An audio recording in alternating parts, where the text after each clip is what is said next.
I was in my 20s and I thought I was living the American dream. At 22 years old, I broke my first $1 million in sales in the art business. And it was in 1977 later when $1 million was a very big deal that this happened, especially for a person in his 20s. I own art galleries. I shipped artwork to more than a dozen countries. I traveled internationally, promoting artists, artwork all over the place.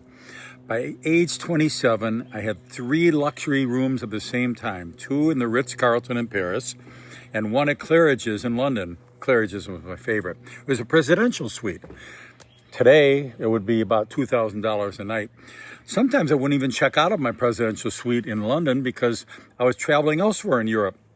And for several days, I would just leave it there going to waste. I didn't care. I didn't want to lose my room number, though. That's how kind of weird you could get, chasing the American dream, or in this case, a European dream, too. Looking back, I could laugh at it now. That was really dumb. It was nouveau riche, and that was just a young man who had money, but did not have wisdom. Now, there's a place called Art Expo in New York. At the time, it was the largest art fair in America. About 100,000 people went there.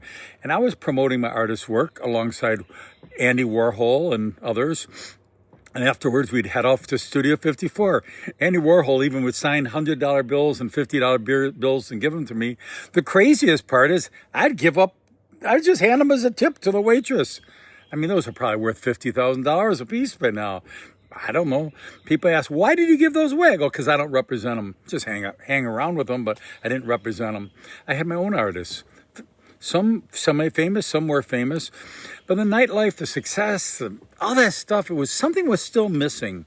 And then one day, at a season of my life when I was low, I was at Summerfest in Milwaukee, Wisconsin.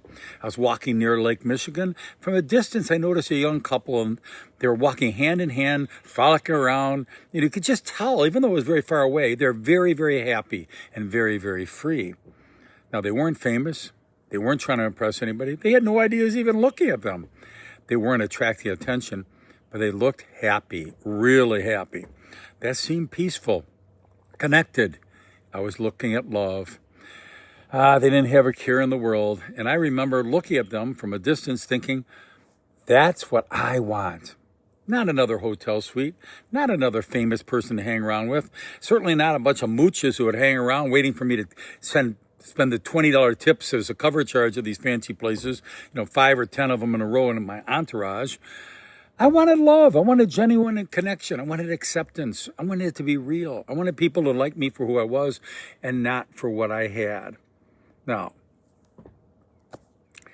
from a distance, I saw this couple and I thought, I want what they want. And I'm thinking about it 50 years later. I still remember them. Success and fulfillment are not the same thing. Money can buy comfort temporarily. Money could buy travel. Money could buy attention. Money could buy a bunch of leeches hanging around for your money, and it could buy impressive surroundings.